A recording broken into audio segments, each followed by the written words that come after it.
No matter if you have a year before you are ready to move, that you're starting to think about it, or 6 months or a month, packing will depend on what you have. And the more you can streamline what you have, the easier the move is going to be. Because when we're moving across the country, every pound counts, every inch counts. That 300-pound desk that your great grandmother gave you, is it worth that poundage?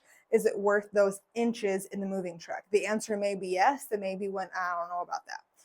Here is a simple system that I have used several times in my life to pare down and make it simple for when we leave.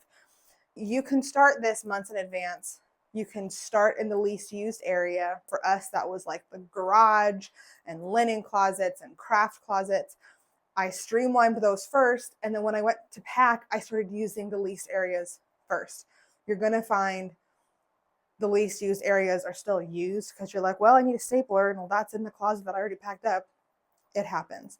Make sure you get to the areas that you use the most. It's just those usually are the areas that we don't hoard as much because we use them all the time, unless you have cabinets in the kitchen that you don't use a lot. Here's my simple 3-step process of learning, is it worth it to you to take? All right, number 1, is it a need? Do you need it? And I get it. Well, you don't need a stove. Technically, you can cook outside on a fire. But do you need 12 spatulas? Maybe let's whittle it down to our 3 favorite spatulas. Which ones do you grab the most? Is it a need? You may have always wanted that air popcorn maker, but when's the last time you used it?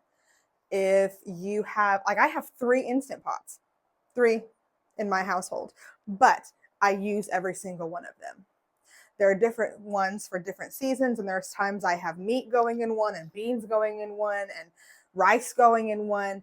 There are times I use all 3. I'm like, oh, we're not getting rid of those. But that crock pot I haven't used in years, and my Instant Pot is dual purpose. I can also use it as a slow cooker, so I don't need the slow cooker. Do you need it? Are you going to use it in the next year?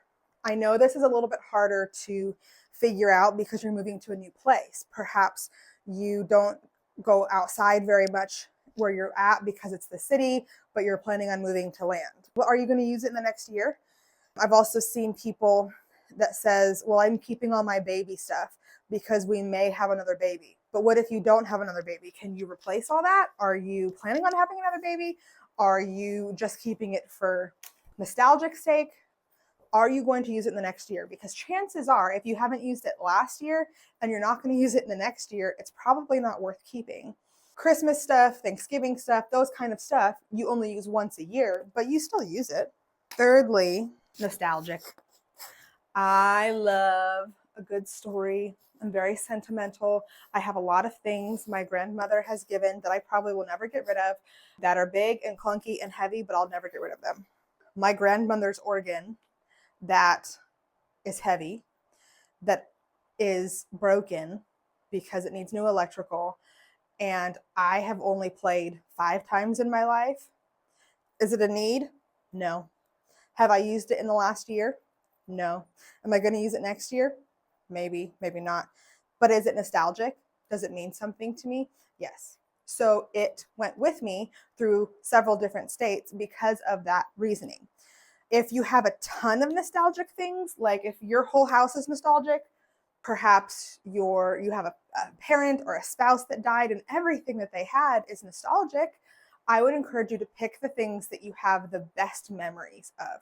So if that is, like, you don't need to keep all of their clothing, but if you can pick several of their shirts, have it made into a quilt, take the quilt with you. Really narrow it down between those 3 things. Need, next year, you're going to use it in the next year or the last year, or is it nostalgic? If it doesn't meet any of those criteria, why are you keeping it? If you're anything like me, I like to keep broken things because someday I'm going to fix it. Or I'm going to keep this dresser because all it needs is a coat of paint. Well, yes, but if I'm not going to put it on my schedule in the next month, it's probably not going to happen. Because we like to keep things for, well, we could. And again, if it's nostalgic, I have my grandfather's woodworking pieces that I'm probably not going to use for in another 10 years. But when I'm out of the child raising busy season where my whole life is connected to them, I'm going to want those things for when my days are a little slower. But do I need to keep all of the furniture that I say I'm going to renovate just because I didn't want to throw it away? Girl, get rid of it. Post it on Facebook Marketplace for $10 or for free, saying all it needs is a coat of paint, but it would really bless somebody. You could really, really help families that are tight on money, that are willing to put in the hard work when you get rid of those things that are no longer serving you. You can thank them, Marie Kondo it, and say, thank you for your spot in my life. Now I'm going to bless someone else with it. I have been blessed by many things in my lifetime. Depending on the time that I had, I could fix it up and use it, or I could fix it up and sell it, and it'd be income for my family when people were just needing to get rid of it. When you are moving across the nation, you don't have time to fix up things. You don't. Your purpose is going to be moving. And if you have a new house, you never know if that new house is going to need a lot of things, but usually there's things that you're going to have to buy to make it yours, whether it's new furniture or drapes or new toilet seats or changing the locks or whatever. I encourage you to only bring what's important to you. That's the goal. Are you going to only move what is absolutely necessary? No, because we all have those boxes at the very end of moving that is just like, just put it in. Just put it in. I don't want to see it anymore. I'm so over it. We all have those boxes, but especially if you're in the season of waiting, use your season of waiting as your classroom. Learn about where you're going and start paring down, preparing for that move. Whether or not you're ready to move yet, it all comes down to paring down and bringing with you with what you want to take with you. And it all comes down to what you want to take with you in the next season, and only you get to decide that.